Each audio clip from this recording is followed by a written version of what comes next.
I refer in the book to this derogatory term that that I would hear mentioned for mental health staff in prisons. They would be called hug-a-thugs.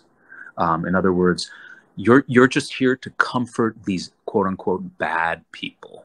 But that tells you something about the precarious place they have in these institutions. They're not seen as legitimate. And the other phrase I would hear is that the security personnel would do things to send a message to them that this is our house. We run it. We set the rules. You don't.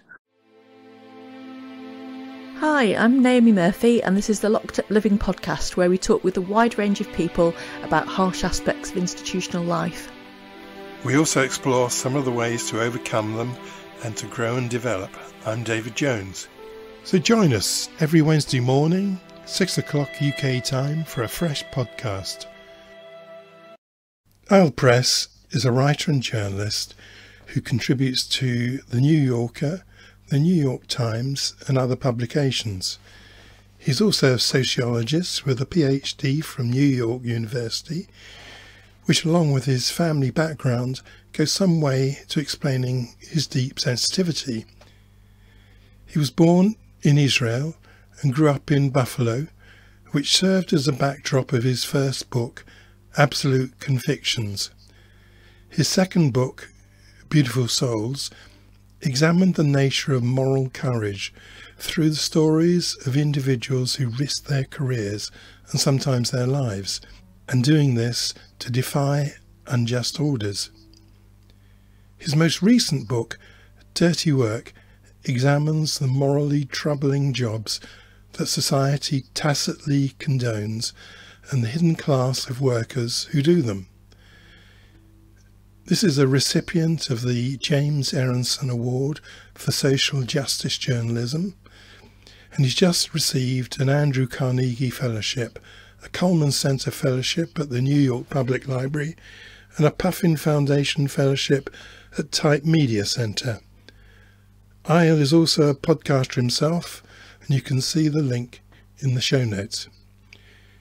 We wanted to talk with Eyal because we've always intended in our podcast to consider the deep moral, social and psychological reasons of why terrible things happen and what underlies the decisions people make when in such situations. Eyal's book, Dirty Work, argues that people are mainly pressured to do tasks which mostly the rest of us hold in disdain, while being complicit in their continuation. The book studies three areas: prison work in the USA, drone pilots in war situations, and workers in meat and poultry factories. Each of these are shocking and deserving of a conversation of their own. Today we shall mainly focus on prison work in the southern United States. Welcome, Eyal, and thank you for joining us today. I'm very excited too. So, great. Yeah, so welcome, Elle. So great to have you on here. I really enjoyed your book, and actually not just the chapters devoted to prisons, but also the many other areas that you touch on in your book. And I'd really recommend the book to all of our listeners. I think it makes for great reading, although it is quite painful stuff to read. Firstly, you were born in Israel, and yet now you live in New York State. And I wondered if you could tell us about how you ended up there and why you ended up choosing sociology for your PhD and choosing such a dark subject to focus on. Yeah, so I was less than 3 years old when my family moved from Israel to Buffalo, New York.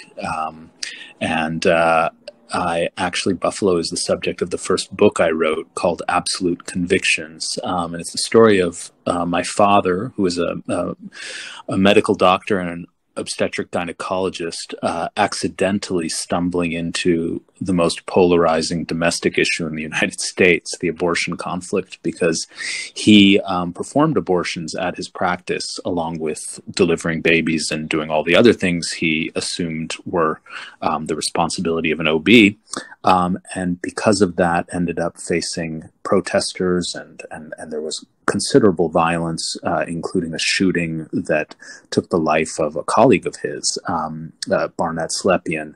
And just in that sort of brief description, I think you can get a sense that I grew up with politics and social issues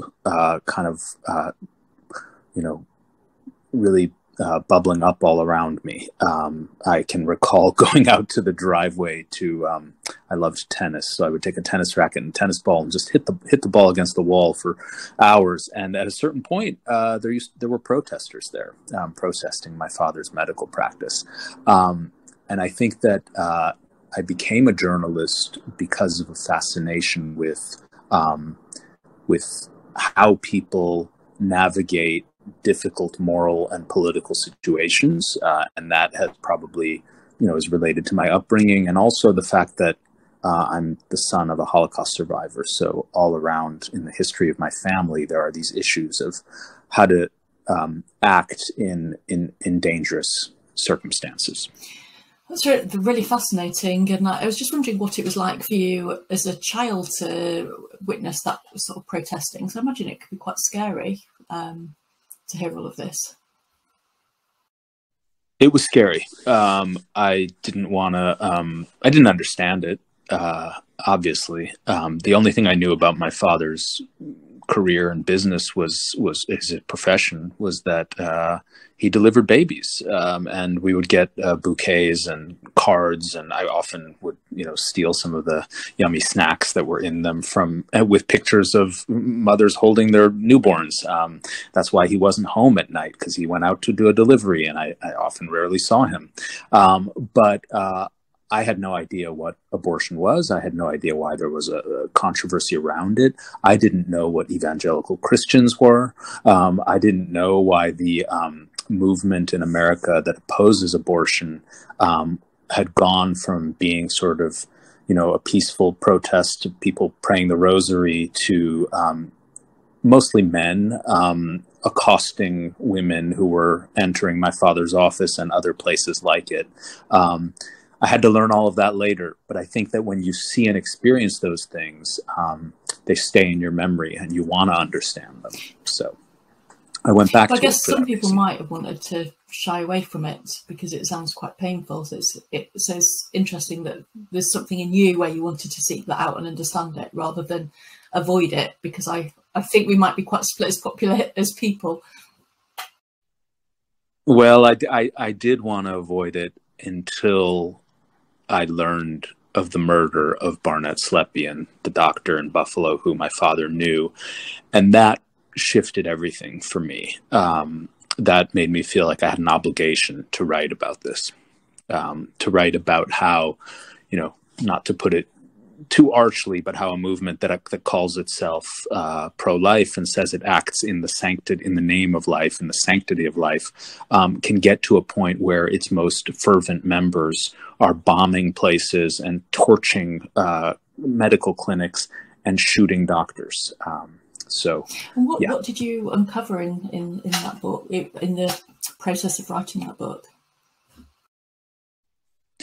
Well, I think that book, along with actually the book we're going to be discussing, Dirty Work, and my second book, Beautiful Souls, are all in a way about the same thing. They're all about people in often dangerous, certainly morally challenging situations, trying to figure out how to act in a way that is true to their principles. And in some of my work, people betray their principles and don't do the courageous thing. And that's probably what's happening mostly in Dirty Work. In the first two books, most of the people I'm writing about are very principled people, but they pay an enormous price too. They physical safety, they may lose their jobs, their reputations. So I think there are risks both ways. And I'm just generally interested in the subject of, risk and moral courage and how it shapes us. I wonder, Eyal, how, just thinking about your role as a journalist, it seems increasingly that that's an area also that requires moral courage to speak the truth, as if there's increasingly pressure to deliver one narrative, whether that be in politics or social issues. I think that's true. In the United States, we are so polarized as a society. So there's red America and there's blue America, and they don't really speak to each other very much.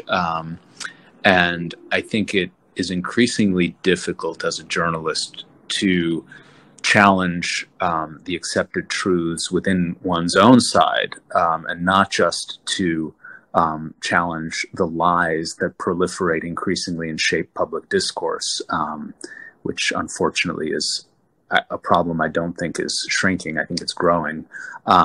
So it's a twofold challenge. On the one hand, to just try to,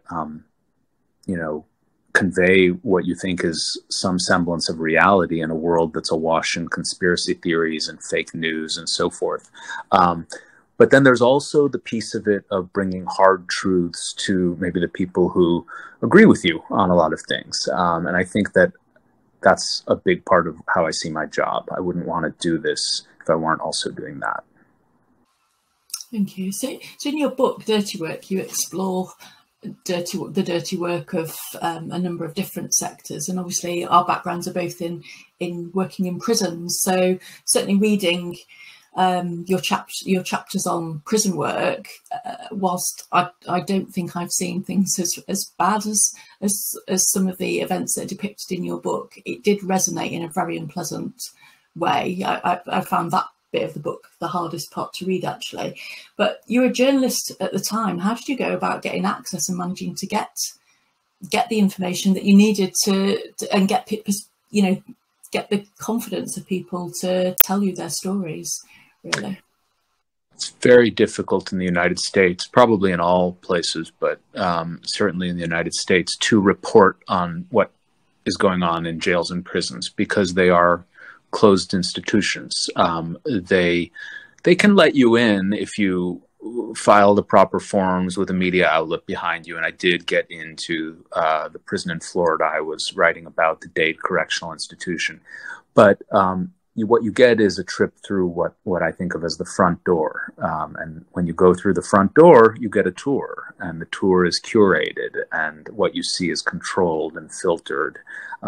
There were some accidental things that happened along the way that were quite illuminating. I ran into one source in the book who had refused to speak to me, actually, when I called her, but there she was. So that can happen, but I think that as much as you can absorb walking around a facility, you can get a sense of the dimensions of it, the noise level, the physical space, all of that.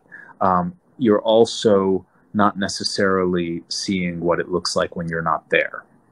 And as a reporter, you just have to be conscious of that. So I tried to use as my main sources people who had either been incarcerated in the institution or worked in the institution or worked in other Florida prisons, and could tell me about what that was like.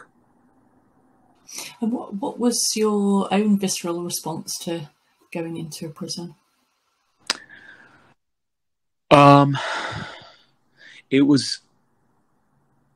It was eerie to go to the Dade Correctional Institution because, and I say this in the book, it's in this remote, secluded area, and I think that's intentional. That the geographic design of America's jails and prisons is that they're meant to be not seen, to be kept out of the way. There's nothing really dramatic that you see. It looks, you see razor wire, you see fences, you see fields, you see buildings. You don't see violence. You don't see fear. You don't see conflict. You don't see abuse. You don't see coercion. And yet I knew all those other things are there and were omnipresent in this facility. So it was a little strange. Yeah, I think I can really. We've arranged to interview somebody who's had to get Ministry of Justice permission to be on the podcast. But I think part of that comes with knowing that the interview will be what's palatable, what he's allowed to put across in conversation. But I think the other thing that I've noticed working as a health service employee in a prison was that actually some of the things that are just accepted, there's no self-consciousness about, because it's just part of the culture, and actually that can be quite revealing in itself, which I guess is what you're saying going in as a journalist, that you could kind of glean things from how things are, even if it wasn't what they were wanting to give you in their curated view. I should say that I say in the prison section of the book, I interviewed a professor in the United States, Michelle Deitch, who studies prisons comparatively. And one of her points was that prisons in the United States are much less regulated in terms of public oversight and community oversight than in a lot of other countries, certainly advanced industrial democracies and in Europe. So that's important for the audience to know, that they're more hidden to Americans than to folks in a lot of other places. And I think that is particularly troubling because America has the largest prison system in the world. This is a major enterprise. This is not, an incidental to the social fabric in America. There are communities in the United States where everyone knows someone who has spent time behind bars. And I think that even in the communities where that's not the case, we're all connected to those institutions, but we can talk about that later. And in the UK, there's an obligation to try and make the mental health service access for people in prison reach the level that you'd expect within the community, but it's taking a very long time to achieve that. What's the access to mental health provision like in American prisons? Well, it's very interesting. On the one hand, you would call it progressive because Americans don't have a right to health care as citizens. That's a striking thing about the United States. But incarcerated people do have a right to health care. An institution cannot simply lock them up and deny them, treatment for disease or a mental health crisis. I think everybody would recognize why that these people don't have agency to pursue those things on their own. So of course there is more of an obligation, but it's also striking that you see a lot of homeless people in New York City and this is a big issue right now in New York, people who have no access to any kind of mental health care. So the Supreme Court has ruled that prisoners, incarcerated people, do have a constitutional right to get care. Now, the problem is that if we had a relatively small prison system that was properly staffed with enough well-paid mental health experts and just security personnel to kind of run things in a way that care could be delivered, it would be one thing. What's happened in the United States, and what my book really looks at, is how jails and prisons have become the de facto mental health asylums in the United States. In other words, institutions that are completely overrun with people with severe mental health problems who do not have the staff that are trained to in any way deal with their problems. And what ends up happening, the default mechanism for controlling what goes on, is force, not care, not treatment, but rather violence, the threat of violence, segregated units, and I think everybody kind of recognizes it only makes everything worse. And yet it continues to go on. And that's about society's, failure to really provide alternatives that are more humane. So while it's a constitutional requirement to provide a health service, presumably the actual level of provision isn't stipulated in any way. Is that right? That is right. And what ends up happening is the staff who work in the mental health units of jails and prisons are seen as, in many of these institutions, as kind of as intruders. Why are you here? I refer in the book to this derogatory term that I would hear mentioned for mental health staff in prisons. They would be called hug-a-thugs. In other words, you're just here to comfort these quote unquote bad people. But that tells you something about the precarious place they have in these institutions. They're not seen as legitimate. And the other phrase I would hear is that the security personnel would do things to send a message to them that this is our house. We run it. We set the rules. You don't. So there's not an established set of standards. There's also not a culture, I think, that is in any way conducive to delivering humane care. It's interesting what you're talking about, because we were just a moment ago talking about something a bit similar, and it sounds to me as if in the US things are drawn very starkly, but the same processes seem to be repeated probably all over the world, certainly in the United Kingdom, where, for example, the term Care Bears is in fairly common currency.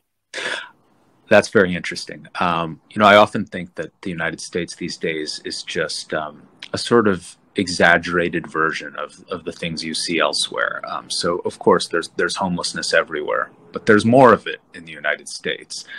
There's police brutality everywhere, but there's more of it in the United States. There's inequality everywhere, but there's more of it in the United States. And that's sort of how I've come to think of it. Yeah, thanks very much. You describe some of the people you talked with in very warm terms, actually, some of the healthcare assistants and some of the counsellors. And one of them in particular, Harriet, you mentioned quite a lot. And she has some very challenging experiences. Could you tell us something about those?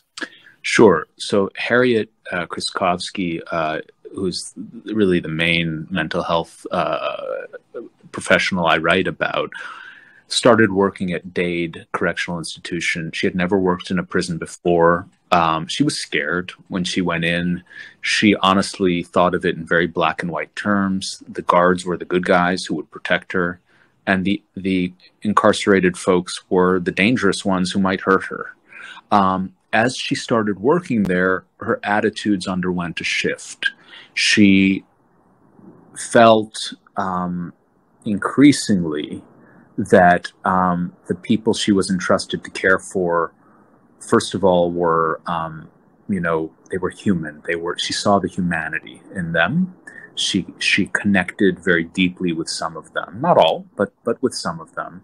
And she was appalled at the mistreatment that they were forced to endure. And that was a slow awakening. It began with things like, why are, it's called this, the unit was supposed to be a place where people with mental health issues went to receive treatment and rehabilitation of some kind. But what she would see is guys just sitting alone in rooms and getting worse, getting sicker and sicker. And that just troubled her. Then she started hearing from some of them that they weren't being given meals during mealtime. Their trays would come and they would open them and they would be empty. There'd be nothing on them.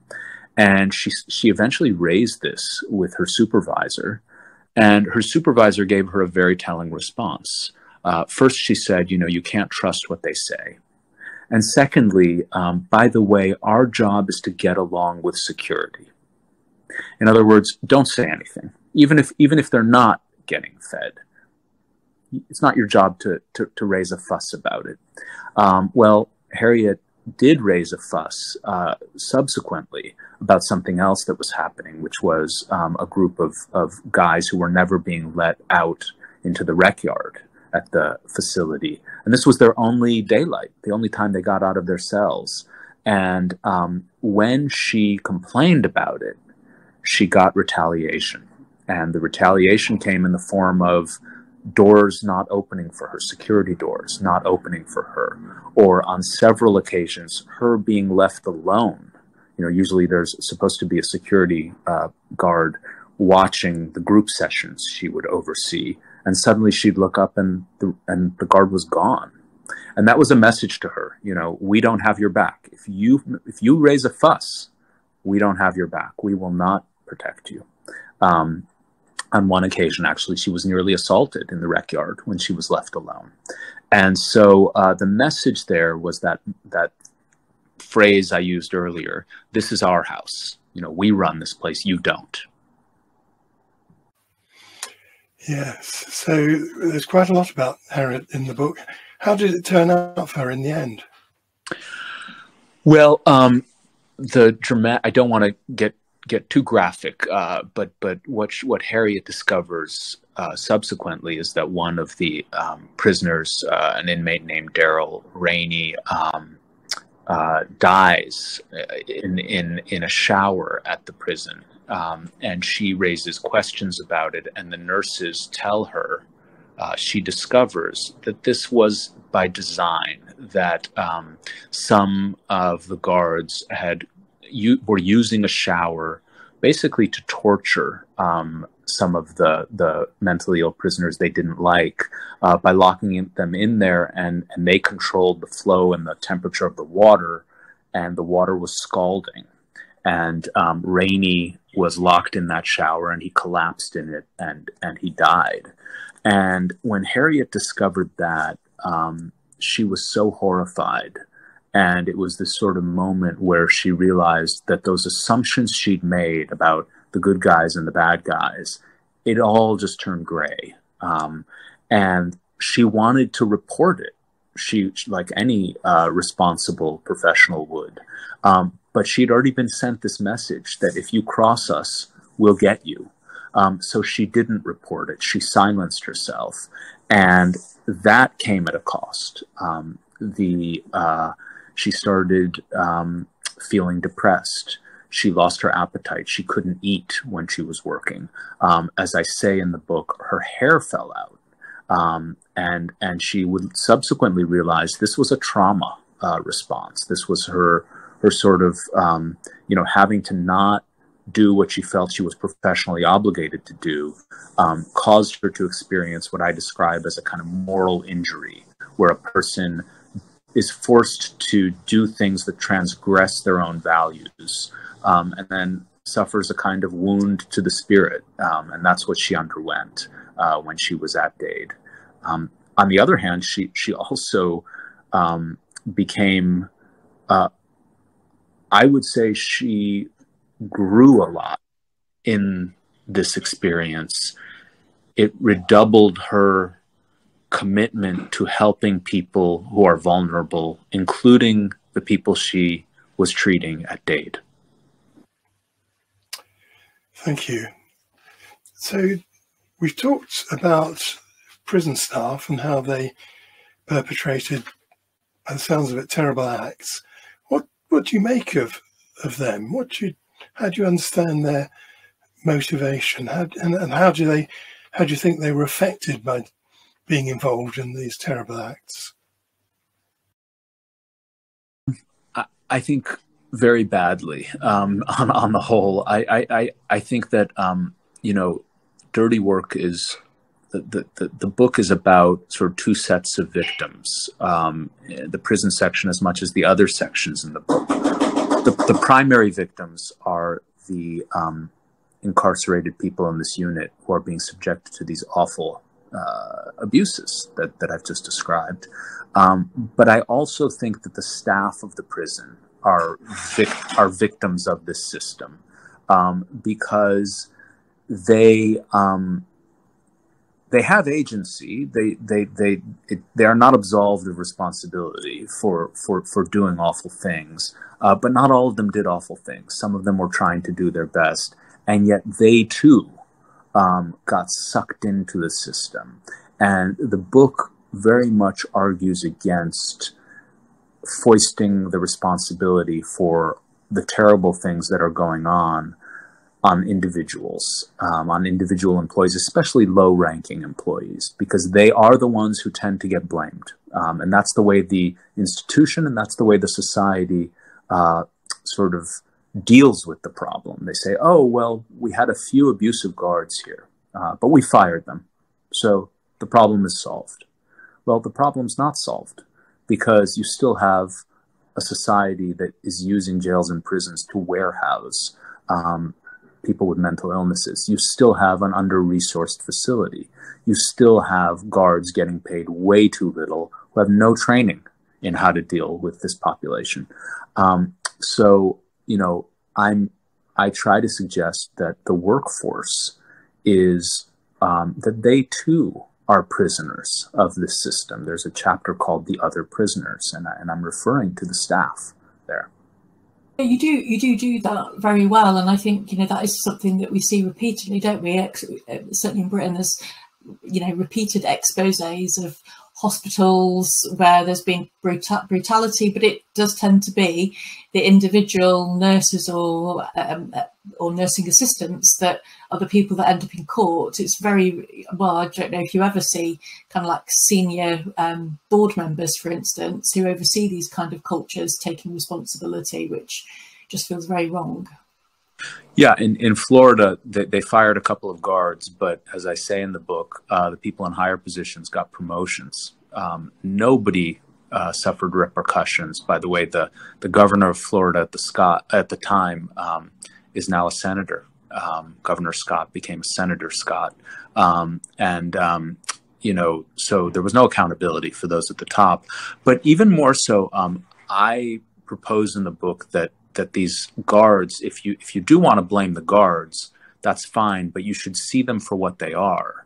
And what they are agents of society. These are public employees who were put in these positions by a society that has used prisons to effectively disappear large numbers of people with severe mental illnesses. And so what do you expect that those workers are going to do and encounter and see? In New York City right now, there's an enormous debate and public debate and a lot of anguish about a mentally ill man who was put in a chokehold and killed on a subway car. And it's on the front page of the New York Times today.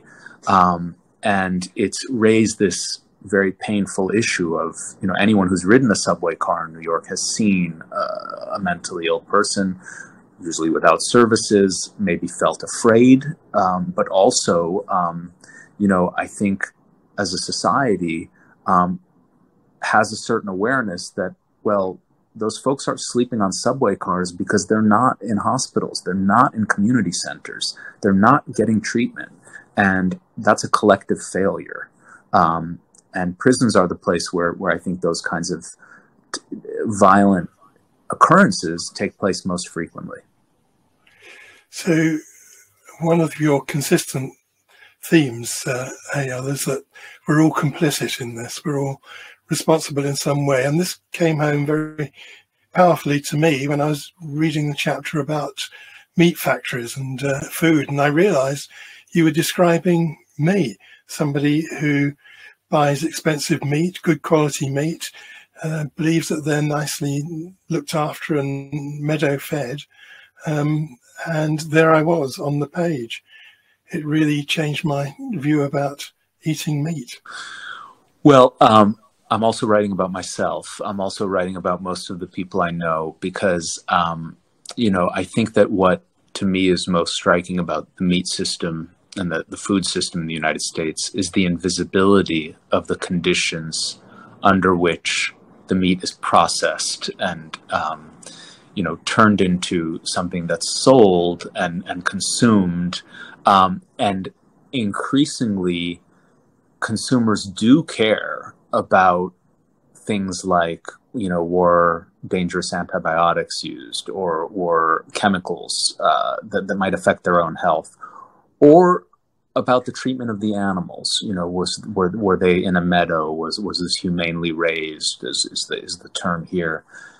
Those labels almost never tell you anything about the experiences of the workers in the meat processing plants in the United States. And as I try to show in the book, it is not lost on those workers that consumers often care more about the treatment of the animals than about their treatment. And you have, just staggering levels of both physical injury in these plants, but also, I would say, a kind of just degradation, that they are, as they put it to me, they're treated like machines. And the minute they break down, if someone has a shoulder injury or repetitive strain injury, well, they're just discarded because there's someone else who will be brought in to do that job.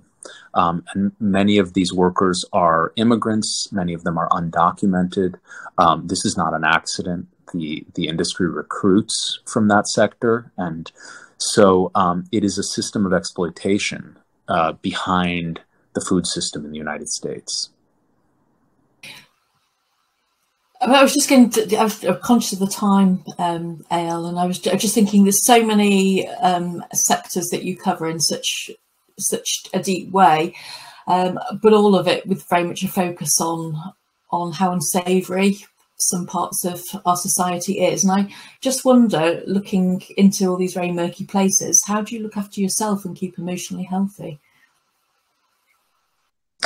Thank you for the question. And it's one, by the way, my wife is a psychotherapist, and some of her colleagues actually asked me that question as I was working on the book.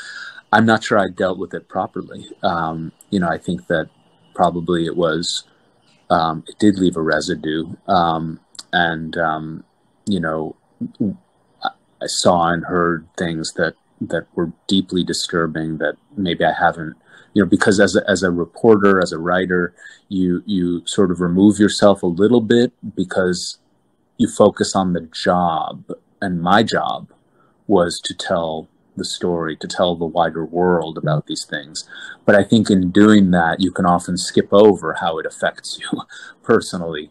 Having said that, I will say that for people who are curious about dirty work, and we've talked a lot about some of the dark themes of the book, but to me, there's also a lot of light in the book. I don't just mean light like not heavy. I mean light like the sunshine, and things that are frankly uplifting and inspiring, because the workers I write about are people of great dignity who try, more often than not, to do their best in situations that are extremely challenging, if not impossible, to navigate.